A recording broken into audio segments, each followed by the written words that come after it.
hanyuma imyaka maranye n'Imana n'abantu bayo nizi ikintu gikomeye. Nanjye najyaga afata umunyabyaha nkamushyira hariya, nkumva umunyabyaha ntiyangerera muri saro, umunyabyaha ntitwavugana, abapagani genda, ariko Imana irankosora. Ese sipiriye ko twigize inajyowa tukigira abacamanza tukigira abadanje, kuki Imana yo mu ijuru ireba abo twita babi, ireba abo twita abagome, ikabaha imvura ikagwa mu mirima yabo bagahinga bakeza, nge nigira umudanje? Hari umuntu n'umwe mbikiye umwuka ngo mvuge ngo ndaba nk'ukupye urahumeka ari uko navuze. Mutabazi muzi nk'uko nkuzi sipiriye, nubona uko nkuzi niko muzi burya. Sinzi nimba ngo afite abana bangahe, ntiwambaza ngo afite umugore, nimba umugore wari inzobe cyangwa ari igikara ntago mbizi. Sinshobora kuvuga ububi bwe, usibye wenda nk'uko nagiye mubona kuri izi kamera nkamubona n'amagambo atari meza, nkabona n'amagambo atari meza, nkabona hari ijambo avuze atarakwiye kuvuga.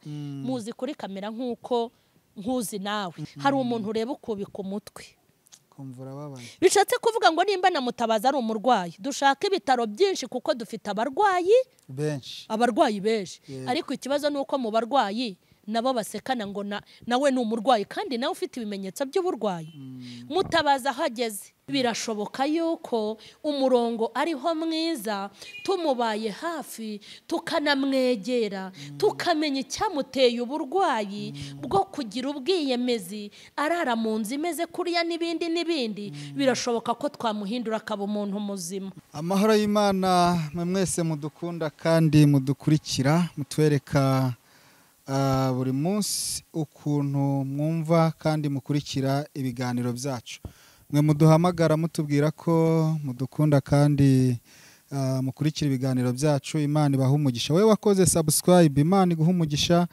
Wowe utarayikora kandi nawe kandaho naho hantu hatukura, maze ujye ukurikirana ibiganiro by'Iriba TV ndetse na mama Charlene official. Nkuko mubibona rero turi kumwe kuri kamera zacu na mama Charlene. Muraho neza mama Charlene? Muraho cyane. Meze neza? Yego turashima Imana. Imana ishimwe cyane. Amen. Ndagira ngo ubanze usenge mbere yuko twinjira mu kiganiro cyacu cy'uyu munsi. Turagushimye mwami Uwiteka, tugushimiye ko waduhaye uyu munsi mwiza w'umugisha kugira ngo tuboneremo ibyiza, kandi tugushimiye ko wawuduhaye nk'inyongezo kugira ngo dutunganye ibidatunganyije, haba kuri twe mu ruhande rwacu cyangwa mu murimo wawe. Niyo mpamvu tugeze kuri uyu munsi ndetse no muri uyu mwanya kugira ngo tuvuge ibintu bishobora kugirira abantu umumaro. Turasenze rero ngo udufashe, kuko ibyo tuvuga ntago dushaka kuvuga ibyacu bwite, ahubwo turashaka kuvuga ikiri ku mutima wawe, tukakubera aho wakabaye uhibereye, tukavuga ibyo wakavuze uhibereye. Dukeneye ko abantu baguka kandi bakunguka. Niyo mpamvu senze ngufasha, ngusaba ubufasha kugira ngo dushyigikire twebwe twese, kugira ngo ijambo ryose tuvuga ribe ijambo ry'umumaro, rigirira abantu umumaro kandi natwe tubyungukiremo mu izina rya Yesu Kristo. Amen. Uyu munsi nifuje ko tuza kugaruka kuri rya jambo rivuga ngo nubwo amakuba n'ibyago ari byinshi ku mukiranutsi, ariko Imana imukiza muri byose. Ariko turaza kugaruka cyane cyane, ese mwene data wo mu nzu y'Imana iyo ageze mu gihe cy'amakuba n'ibyago, twebwe tubana mu nzu y'Imana tumufata gute, tubyitwaramo dute? Hari abavuga ngo buriya ngo ni ibyaha, hari abavuga ngo buriya ngo urabona ngo bimeze gutya. Ariko mbere ko twinjira mu kiganiro, hari umuntu ushobora kuba afunguye kino kiganiro ari muri ibyo bihe, atameze neza wenda cyangwa se ababaye ashonje. Uwo muntu mbere yuko twinjira mu kiganiro wamubwira iki? Ijambo namubwira ni uko namubwira ngo ahari kurira kwararira umuntu, bwaki impundu zikavuga. N'abahaze bari bashonje, abambara bari bambaye ubusa, aboroshye abakomeye bari boroshye, abari hasi, abari hejuru bari hasi, n'abafite ntago bari bafite. Bishatse kuvuga ngo iyarengeye abandi harimo natwe, nabo bantu izabarengera kugira neza ko Imana kurakomeje. Nababwira ngo nimuhumure, iyarengeye mama Charlene ni wowe wizigirizaho nkana. Ntago njya nkunda kubaho ubuhamya. Nudakomezwa n'aya masezerano wanditse cyangwa yo wabitse mu mutima, ujye ukomezwa natwe n'abandi. Imirimo basi wabonye ahandi nawe igukomeze. Ntago ari wowe Imana izafungiraho amaferi n'ukuri. Nanjye ndafashijwe. Niyo mpamvu iyo umuntu azakorera Imana ibanza kumunyuza mu bikomeye kugira ngo akomere kandi azakomeza abandi. Amen. Imana iguha umugisha rero. Reka twinjire kuri teme y'ikiganiro cyacu. Ese umuntu cyangwa se umukozi w'Imana cyangwa se umukristo tubana mu nzu y'Imana cyangwa se dukorana umurimo w'Imana, mu gihe hari mu byago n'amakuba, twebwe twakitwaye dute twe tumukikije? Wenda wibanze mu kuvuga ngo umukozi w'Imana cyangwa mu nzu y'Imana. Noneho ngenda ndashaka no kukubwira ngo hanze y'inzu y'Imana n'utari umukozi w'Imana akaba umupagani, nawe umushyiremo. Nawe ageze mu ineza cyangwa ibyiza dukwiye gukorera abantu bo mu nzu y'Imana. Bibiliya avuga ngo mugirire neza bose, ni bose cyane abo mu nzu y'Imana. Mu byago no mu makuba bya bene wacu, nta kindi kintu dukwiye kubakorera usibye kubaba hafi, mu buryo bwo kubahumuriza, mu buryo bwo kubafasha, kumuha umwanya, kumuha amafaranga cyangwa n'amagambo y'ihumure. Icyo nicyo kintu cyacu. Ushobora rero kuvuga ngo bene wacu ari ikintu nabonye bagira, ni umupagani, niwe wabyiteye, niwe wabibanje, byari bikwiriye. Ntabwo ari uko Yesu abigenza. Buriya n'ubundi dusanzwe tubona atakizwa neza, niko byagombaga kumera, ni ingaruka z'ibyaha bye. Ndashimira Imana ko itari twe, kandi nyihaye icyubahiro ko idateze kuba twe. Haleluya. Burya ni nayo mpamvu navuze ngo ni nge nayo nzomatana n'Uwiteka mu myaka yanjye yose yo kubaho. Ikintu nkundira Uwiteka gituma naho wancu ukuboko ukabona ngo emera itanacecetse kuvuga uyu mwami, uzaza ugukate n'akanifu kanjye kazajya kavuga iki, naho naba ndyamye hasi ntabasha kweguka, navugira aho ndyamye ariko nkavuga uyu mwami. Mu bintu byatumye mukundira ko adateye nkatwe, kandi iyo nibutse ko adateze kuba umuntu na rimwe, Eta mvuga ni nzamariramo volume yo kugukunda. Reka nkubwire, mu myaka maranye n'Imana twagiye duhura n'abatubabaza. Hari n'abo twakubitanaga bakatubangamira tukabasengera ngo nibave mu nzira. Hari umugore nigeze mbwira Imana nti Imana mumpera akazi ariko ngende umwana mwiza, ntago njya nsaba ibintu bibi. Ubwo nibyo nayengiye kubaza ngize ngo bakura mu nzira kwa kundi. Oya mama we kubica. Hari abakozi Imana nigeze numva ngo bajya ku misozi bagahirika amabuye akavanga uko tumuhiritse. Hapfuye bangahe muba bahiritse ko nahakuye isomo. Obe umva kangubwire umuntu ni umugome, umudiyakoni yarambangamiye bigera ku igufwa. Ntacyo mutwaye, nta kibazo dufitanye, tutaraturanye, mbese ambera umugome. Sengesho mbwira Imana ngo nimushakira akazi gatuma atazongera kugaruka mu rusengero ageza ku cyumweru. Abe busy. Kuko abe busy nuko namusabiye. Ariko ni ryiza nyine nagira ngo andeke nkorera Imana uko mbishaka cyangwa uko nahamagawe. Yarampagataga. Nagira ngo babwire ngo umuntu ni rutiri nubaracyakanuye amaso mu rusengero kuki Imana itanyumvise ngo agende. Yego se. Ubu rero imyaka maze ku isi nubona naje kuvuga ijambo kuri kamera sinjya mvuga ubusa, kuko nzi ko akajambo kose sohoye mu kanwa kazajya mu ruganda. Oya kugera kure se ntabaza guhubaguza ibigambo ahangaha, kazajya no mu rubanza. Vuga ngo ntinya kuvuga amagambo kuko azajya mu rubanza, nibwo bwoba ngira. Kugira ngo iyo nje kuri kamera sengera ibyo mvuga kanabwira Imana ngo amarangamutima yanjye ntakore ahubwo iki amin. Ngewe nje kuri kamera ndashaka kuvuga ijambo wakavuze uhibereye. Yego. Sibyo? Yego. Hanyuma imyaka maranye n'Imana n'abantu bayo nizi ikintu gikomeye. Nanjye najyaga afata umunyabyaha nkamushyira hariya, nkumva umunyabyaha ntiyangerera muri saro umunyabyaha ntitwavugana, abapagani genda, ariko Imana irankosora. Yarankosoye inyereka ko kuba ntakora ibyaha atari amaraso meza navutsemo, atari n'imbaraga zanjye. Kandi nyereka ukuntu ikunda umunyabyaha, kuko mu munyabyaha niho hava umukiranutsi. Haleluya, amen. mu muntu mubi niho hava umuntu muzima. Muri uriya muntu ubona ngo ni sireyi, muri uriya muntu ubona ngo ni indaya, muri uriya muntu ubona ngo ni umusinzi. Niyo mpamvu ntagikorana n'abarokore, kuko amakode yabo no mu mitwe bajya ngo hari agakoma abadayimoni basutsemo kivanga n'ubwonko n'ibitekerezo. Sinkikorana n'ibitekerezo byabo, kuko ngeze ku yindi ntera, nasobanukiwe Imana kuruta uko nari nyizi. Ni Imana irenze ibyo twibwira, ni Imana ifite indi mitekerereze, kuko Imana yaba yahoraga ibyaha by'abantu n'ubugome bwabo ikabakuraho amaboko. Ku isi haba hari bangahe? Reka tubwire abantu ngo batinde ku Mana aho gutinda ku bantu. Komera cyane. Uri kumva? Yego. Hari n'undi muntu nasengeye isengesho, mvuga ngo Mana bigenze gutya kugira ngo bigende gutya, ko itargiye wumvise. Ntabwo igikorera mu marangamutima, niho ibera Imana. Yego. Noneho igiye kumpamya iranyemeza, mpita nemera. Niyo mpamvu nzajya nza kuri kamera mvuga ibintu bitandukanye n'uko umuntu yabitekerezaga. Nahise mbona ikigero ku mvura. Umurima w'umurokore n'uw'umurozi biratunda, biba bituranye. Yego, bahana imbibi. Yego. Karitsiye irimo abarokore ni nayo irimo abicanyi cyane rwose. Karitsiye y'abazima ni irimo abazimu. Yego.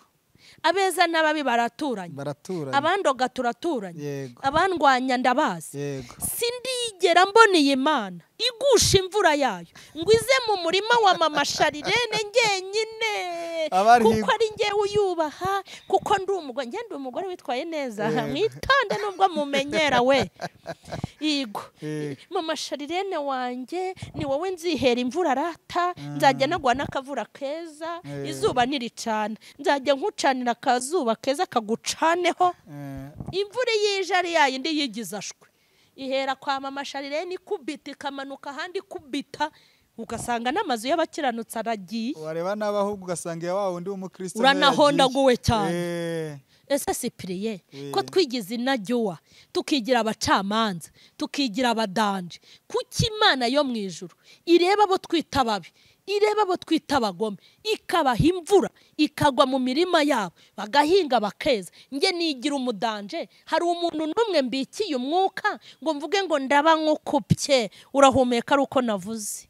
Ariko reka nkubaze, yaba wenda nk'umwuka hari nk'umuntu w'ukontorora, cyangwa se bakavuga bati mari kumpeza umwuka ubusemba nkihumeka, cyangwa bakavuga haleluya Mana ngushimiye ko utari umuntu udateze no kuba. Reka nze nkubwire, usibye amagambo tugira gusa, icyo akora tugira amagambo, yaba amagambo reka nkubwire, iyaba amagambo asohoka mu kanwa kacu yari amasasu, ubu tuba dufite ibisare n'ibikomere, tuba tugenda ducumbagira. Ndashimira Imana ko amagambo yanyu ari amagambo gusa atavamo ibisasu, tuba twarashize. Ako kanure nari nkubwiye ngo ndebye abo bantu babi, abo tuzi babi n'abo tutazi, twe n'abantu babi tutazi ko ari babi. Ndebye ukuntu Imana igusha imvura mu mirima yabo ahantu hose, nahise mvuga ngo umubi umwiza kuri nge mwese mwubahwe. Singira kuzimu ngo nzajyana y'ababi, singira nijuru ngo nzajyana abeza. Nubaha umuntu w'Imana yaremye, yaba ari isireyi, yaba ari umusinzi, ntago ayo marangamutima nkiyagira. Ikindi, iyo ubukwe bugiye gukorwa, ntago Imana irambagiriza abarokore gusa, n'amasireyi irabubakira ikabaha abagabo b'abakire kandi bakazirambamo. Ahubwo se ukiri aho hafi, nta bantu twebwe abarokora abo twita ba bantu nyine batakijijwe bafite ingo nziza kurenza ba badiyakoni tuzi ngaho komera cyane rero. Hanyuma se umuntu ndamwangirikira muhoye ububi bwe. Iyo bacuruje hari amatewusi hari amaduka y'abarokore n'abapagani batarakandagira mu rusengero. Hanyuma se ko nabonye bunguka kuturusha bagashaka bakabona kuturusha. Niko Imana yirinze kwa Siteri ntirindiramo abicanyi, ntirindamo bagiye gushaka imiti yo kwica abandi, ahubwo hari igihe ntirinda abakobwa batwara abagabo b'abandi. Hanyuma uwo mupagani Imana ikunda ikamuha imvura ikamuha izuba, ngewe mwikanashoraho nkandi wacecetse se wayagabanyije. Ahubwo tukiri aho ngaho ku byago n'amakuba bigera ku muntu w'Imana, nagira ngo hari umukozi w'Imana umaze iminsi avugwaho cyane muri social media. Ni umukozi w'Imana, ni apotere, ni intumwa. Abantu baherutse kuvuga ko wamwandikiye amagambo meza amuhumuriza. Tukibaza abapasiteri, abapotere batuye iki gihugu cy'u Rwanda cyose, kubera iki ari we wenyine wavuyemo ukamubwira amagambo yo kumuhumuriza? Ese hari ubundi bushuti bwihariye mwaba mufitanye? Ese ninde uri kuvuga? Cyangwa se nawe ni apotere Mutabazi? Cyangwa se nawe mu gihe cy'amakuba n'ibyo bibazo yakubaye hafi? Kuko nko mu butumwa wanditse hari aho wavuze ngo singutemeyeho itaka, ariko muri abantu ku byakubayeho ndagukomeje, nicyo nshoboye, iyo dusenga ikwiteho rwose. Ngaho tubwire. Ariko yewe udustati twanjye tuba twose turi maso rega mukaducunga icyokora yaba ukuntu abantu babaga amaso bari gushaka aho bakura amarongo, ariko babaga amaso mu kwitegura Kristo no kumenya ubugingo bwabo. Tuba tugeze kuri. Rero nge sinjya nkunda ibintu byo kuvuga ku muntu, ariko iyo mbona ndi bwigishemo abantu ku buryo Imana nimbona kuri kamera mu magambo navuze ivuga iti nanjye iyo nza kuyaba mpibereye nuko nari kubivuga, ndabikora. Ariko iyo mbona nta nyigisho irimo simbikunda kuza kuvuga ku bantu. Ariko urakoze kumbaza gutyo. Mutabazi muzi nk'uko nkuzi Cyprien, nubona uko nkuzi niko muzi burya. Sinzi nimba ngo afite abana bangahe, ntiwambaza ngo afite umugore, nimba umugore wari inzobe cyangwa ari igikara ntago mbizi. Uko twicaye kuri kamera bikarangirira aha nk'uko nawe ubwawe, ariko wenda wowe ho hari n'igihe twasangiye twakoreye ikiganiro hahandi wanyu n'ababana, wenda wowe urumva ko nkuzi, navuga inti mukunda ibiryo bimeze gutya. We rero naha kuri kamera honyine, naho tuziranye kuri kamera, ngwino dukorana ikiganiro. Ibirenze kuri kamera ntabyo sinshobora kuvuga ububi bwe, usibye wenda nk'uko nagiye mubona kuri izi kamera nkamubona n'amagambo atari meza, nkabona n'amagambo atari meza, nkabona hari ijambo avuze atarakwiye kuvuga. Muzi kuri kamera nk'uko nkuzi nawe uko nguko. Hanyuma kuvuga ngo amagambo yo kumuhumuriza, reka nkubwire mu kuntu Imana yampamagaye, iyo nifashishije Bibiliya nkayisoma intera ubwoba, ntifuza iteka kugendera mu murongo wa Bibiliya. Bibiliya ibivugaho iki? Iravuga ngo abanyabyaha mujye mubica bapfe batihannye. Iravuga ngo abagize ibyago byinshi mujye murushaho kubahondagura mu bahonyore. Bibiliya mbese iravuga ngo abagize intege nke tujye tubagira igitaramo kuri kamera, niko Bibiliya itubwira. Erega ngenza nk'umurokore, nza nk'umurokore, nkaza nk'umuntu uhagaze mu cyimbo cya Kristo, niko sobanura ibintu. Kuvuga ngo ibintu byavuzwe na miliyoni y'abantu, wenda mu miliyoni 5, ntago muzahindura ijambo namenye muri Bibiliya. Niyo mpamvu uzabona nkabura hari abantu bagiye bambaza ku bantu b'abagore, uyu mugore ibintu akoze nibyo, kandi ugasanga wa mugore dufitanye amasinde. Ngenza abagore bampize Cyprien, barampiga, baranyanga, baranandwanya, ariko bambaza abo bagore Bibiliya yakoze nibyo. Nashingira kuri Bibiliya ngasanga sindi bushingire ko yandwanyije nanjye mwihimureho sha, yajya yabona ngashingira kuri Bibiliya ngavuga inti bindi ruzaca iki, ruzaca Imana. Noneho rero warumbajije ngo nanditse amagambo mpumuriza apotre Mutabazi, twibazaga impamvu na ya postinze. ni nayo ndi gupostinga cyane. Hari n'umuntu wigeze ambwira ngo ariko uyu muntu uramukunda ngo banza ari umuntu wawe. None se ubundi wamwanga umuhora iki? Ubundi se nimwanga ndamwica apfigiye kitaragera. None se ubabanyanze bangize bate? Usibye umunwa nta uzambuza kubaho uko ngomba kubaho. Nta n'umuntu uzavuguruza umugambi w'Imana kuri njye. Uzi kwanga umuntu utarenza amavi. Reka tubwire n'abantu bafite inzangano n'ubutindi n'ubutiriganya mu mitima yabo. Ni buhunga ariko. Nibabireke kuko ibyo ntacyo bizaba. Nibura wanze umuntu ugahita unamuca umutwe ukamuhamba. Aho ngaho. Nyakubahwa Perezida niwe wavuze ngo bavuge ukore. Yes. Gahunda nuko uvuga. Reka nkubwire. Mutabazi hari amagambo ye ntakunda. Ajya akoresha. Muri make amakosa ye cyangwa amafuti ye hari ayo njya mbona. Ariko se abanyamafuti tubice? Oya. Abanyamafuti tubafatanye n'amafuti yabo tubahuhure? Oya. Hanyuma se abo banyamafuti bakoze ibintu tudashaka tujye kubakatira? Oya. Hanyuma nimushaka ko tubakatira munyemerere baduhereho natwe badukatire. Ntago amakosa Mutabazi agira nuko wenda amakosa ye yaje kuyerekana kuri kamera. Sibyo? Hanyuma abandi nabo amafuti yabo n'amakosa yabo n'ubwiyemezi bwabo bakaba barabugize kamera zitaraza nyinshi. Kuko ukoze ubushakashatsi n'ubu kuri izi kamera hari umuntu ureba ukubika umutwe.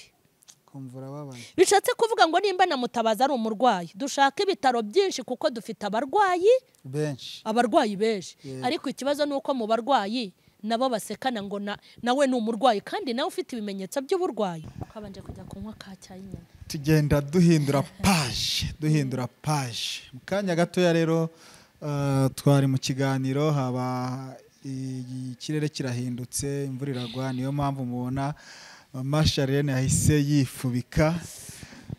Nanjye ubu ntago byoroshye imbeho imeze nabi ariko turavuze tureka twimukira ahantu hatari imvura kugira ngo dukomeze ikiganiro. Yego Mama Charlene kabe hose. Nse kunywa kacyayi ko muri hoteli Baobab. Akumvishe kuno kameze neza. Twari turi kuvuga ku makuba n'ibyago ku mukozi w'Imana. Ese abantu bamwegereye bikwiye kugenda gute?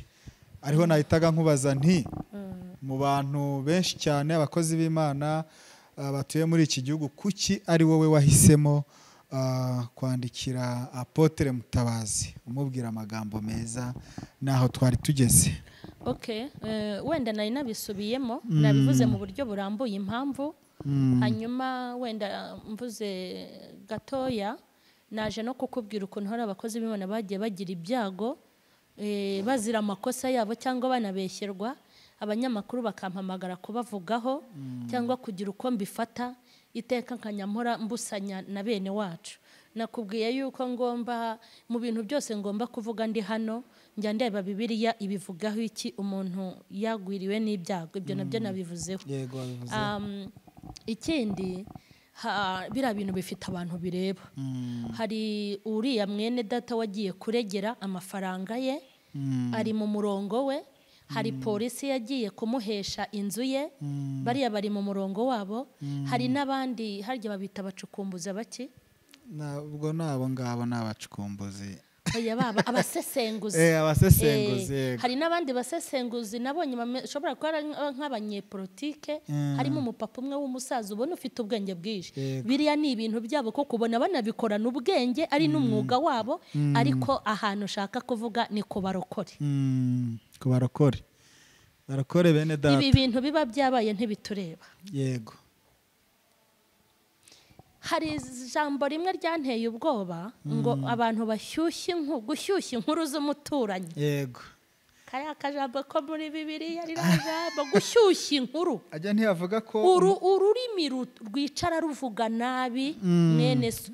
Wicara uvuga mwene so nabi. Ariko hakabaho ijambo rivuga ngo urabikora nka kwihorera.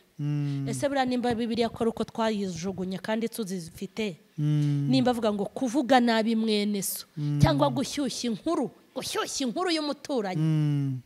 none se bavuze ko ari umuturanyi w'umupagani cyangwa bavuze ko ari umuturanyi w'umukirisitu? Ni umuturanyi wawe, nashaka aba ari umusinzi, umuturanyi wawe, uwo muvukana, inshuti, uwo musenga n'uwo mukorana. Gushyushya inkuru y'umuturanyi ntabwo Bibiliya ibitwemerera. Noneho rero icyo nashakaga kuvuga, Mutabazi naramuhumurije, n'ubu nongeye kugira gute kumuhumuriza, kuko iyo shatse kumugaya utagira ngo burasina namugaye. Njyewe mfite abantu benshi, no ibyo mbabarira.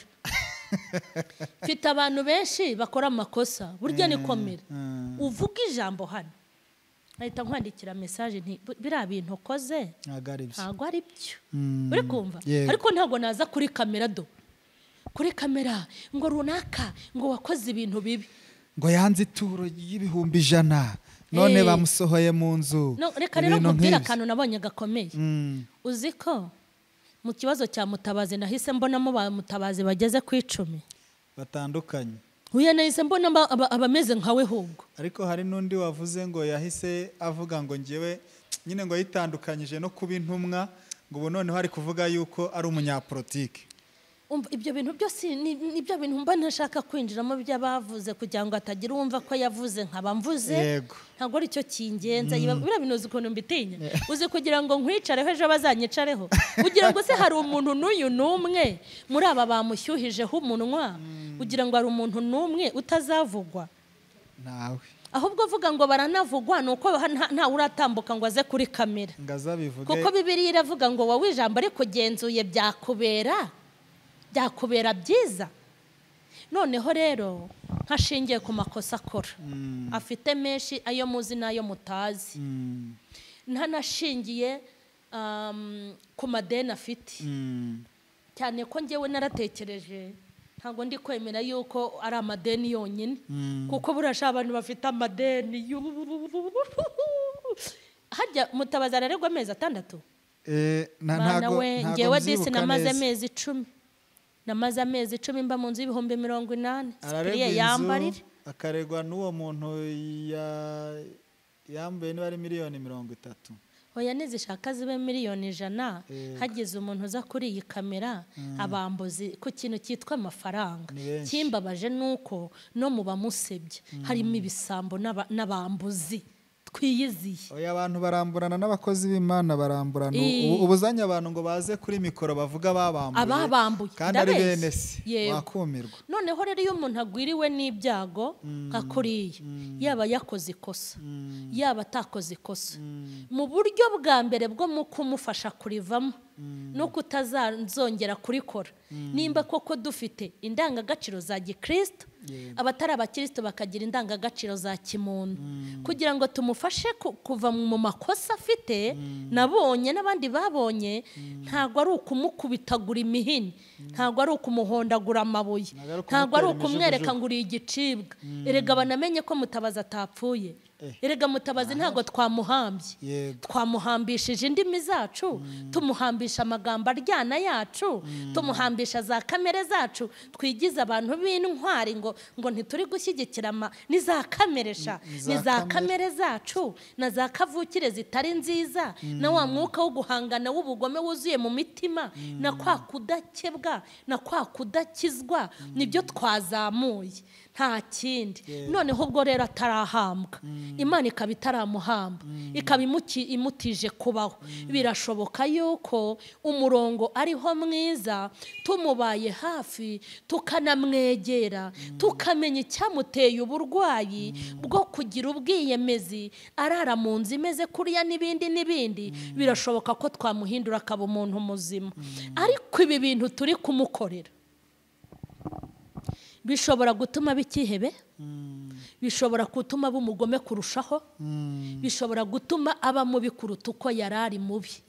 Hanyuma rero nagira ngo soze mvuga ngo n'ikindi nashobora nuko nta bushobozi mfite mfite n'ubushobozi ari amezi yose yambuye nayamwishyurira hanyuma ariko ubundi wayishyuye oya nta bushobozi mbifitiye ariko mbufite nabikora kuko ngewe abantu babi njya mbagiriraho umugisha ariko uzi iyo umuntu ari mubi nkaba namubwira ijambo rimuzura mu gihe cy'ububi bwe akazaba mwiza uzi ukuntu atanga ubuhamya ati nahuye n'umuntu w'Imana kandi nkwibutse ko imirimo dukora myiza tuba tuje mu ishusho ya Kristo naho iyo tubaye abantu babi tuza mu ishusho ya Satani hanyuma rero ntago bitangaje kuba nahumuriza Mutabazi hanyuma nagera ku ruhande nkavuga nti bira bintu sibyo kandi iki gihe si cyo cyo kumubwira Mutabazi ko ibyo akora atari byo ahubwo mbere abikora nk'ubu hari abandi mperutse kubwira nti nyamara Bibiliya ntiyabaye nto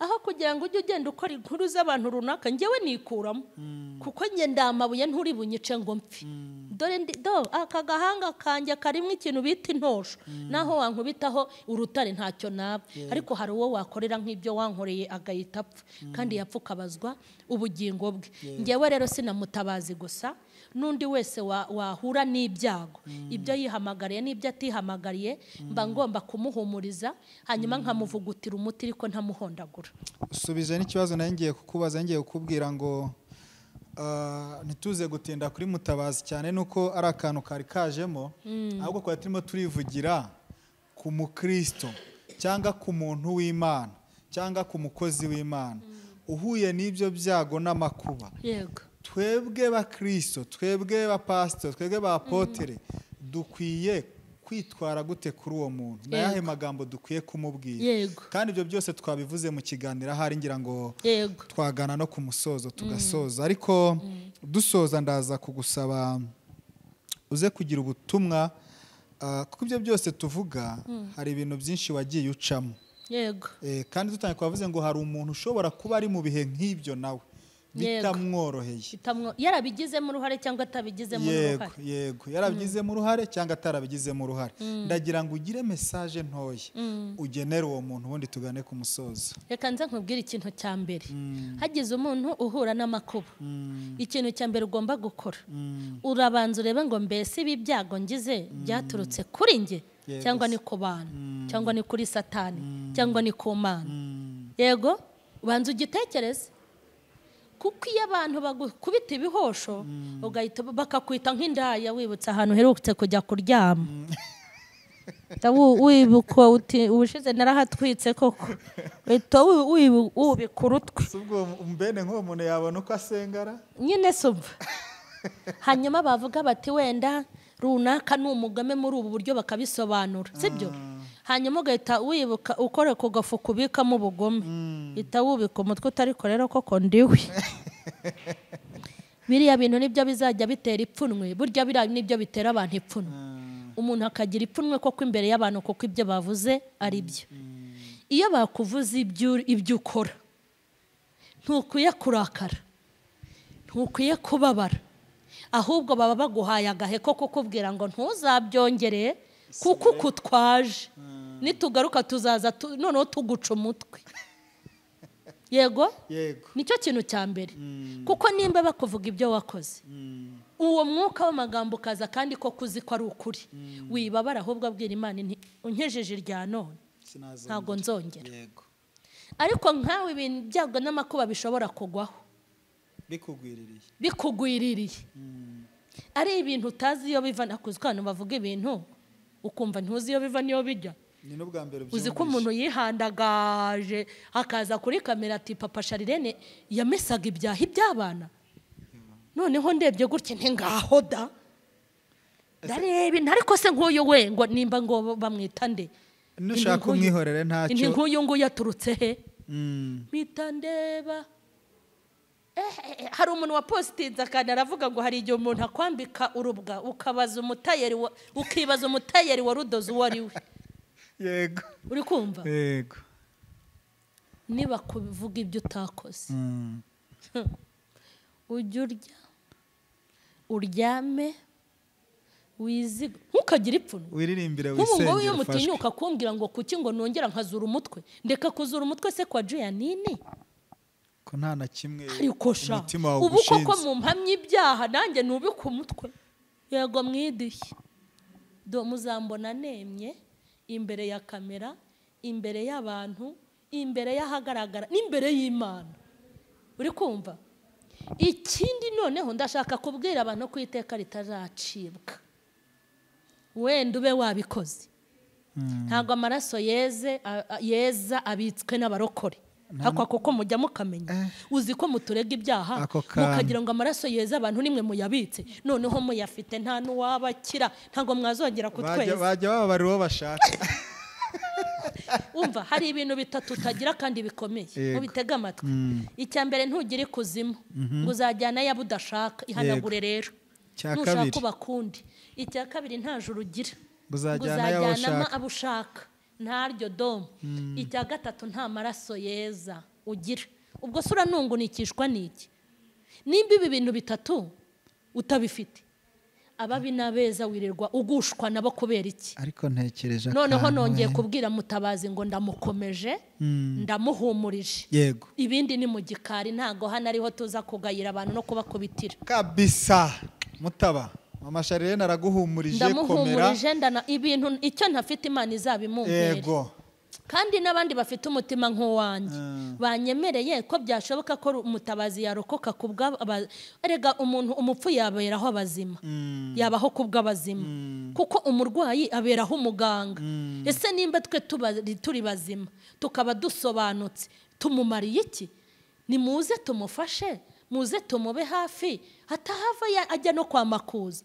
mwahamugurukira umuntu kuriya muntu w'umugabo ese we yanze kuba umugabo ko muri abagome niko umuntu ajya kuba ahantu hameze kuriya abyanze none se ntago mwumva ko harimo ikibazo ahubwo nimuvuge ngo ubugome bwanyu murabukomeje abantu bafite ubugome baba babuza uwo babwitura bareka ubugome bakizwe ubundi Mutabazi nimba ari umwiyemeze kwiyemera kwa Mutabazi se ndabisanga iwanjye muri saro kwiyemera kwa Mutabazi ntago kwamburije abana kwiga kwiyemera kwa Mutabazi ntawe kwirukanye mu kazi nimba umuntu aje hano akiyemera ubundi kosa umuntu akora ritagira ingaruka ku bandi bamurekeye ubwiyemezi bwe kuki barimo kumuhondagura cyangwa nimba ari umurwayi ubu ni mu bitaro twamujyanye wowe uri muntu kisi urakoze cyane rero mama Charlene Imana iguha umugisha mwinshi reka mbwira abantu basure channel ya mama Charlene official bakore comment kandi bakore na share bakande kuri ka kantu gatukura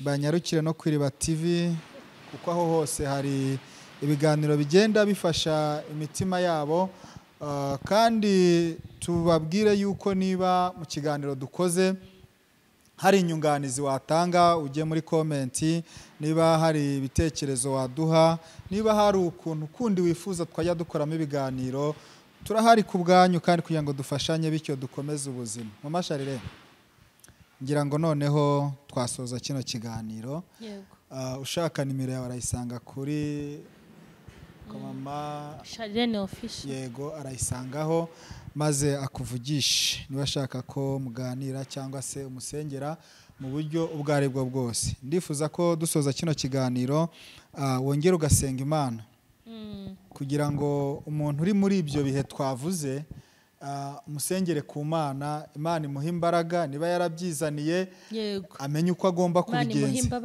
Imana imuha imbabazi niba ari abantu Imana ibeze nabo ababarire niko Stefano byagenze aterwa amabuye yaravuze ngo Mana ababare ubundi twakwiye kugira umutima muri Stefano yari afite karibu rero uyu mwanya Mana turawugushimiye kuko uduhaye kuvuga ibyo wifuzaga yuko tuvuga kugira ngo abantu bamenye turasenze cyane kugira ngo ufashe umwana wawe uriya n'uwo mu rubyaro rwawe kandi ntago wamuhambye ntago wamutaye ntuhamukuyeho amaboko nukuri ndakwinginze muri za mbabazi wagiriye aba bantu bose mu mbabazi nanjye wangiriye mu mbabazi wagiriye abadukurikiranye mu mbabazi wagiriye abagome abagambanya bicanyi inkozi z'ibibi abari hafi ndetse na kure muri za mbabazi wagiye ubagirira muri ya maraso wagiye ubuhagiza ibyo nabyo wongere ubikoreho ukore ku mwana wawe umugarukeho umugirire imbabazi z'ibyo yakoze byo byose, ntumujugunye nk'uko abantu bamujugunya, umube hafi mwami, umugirire neza, wamugira muzima bigakunda, wamurwanirira bigakunda, wamutabarira ubugingo bigakunda. Kandi sengeye n'abandi bantu kugira ngo abantu bawe barinde Uwiteka, ubahe kwirinda no kwifata, ubarinde, ubahe kwera imbuto, ubahe kuvuga make, kandi ubahe kugaragaza ubwere bwawe aho bari hose. Nuturengere rero, nudutabare, ukomeze ushyigikire iki kiganiro kigere kure, kandi izi nyigisho n'izi mpuguro zigira icyo zimarira abantu. Urakoze, ndagushimye mu izina rya Yesu, amen.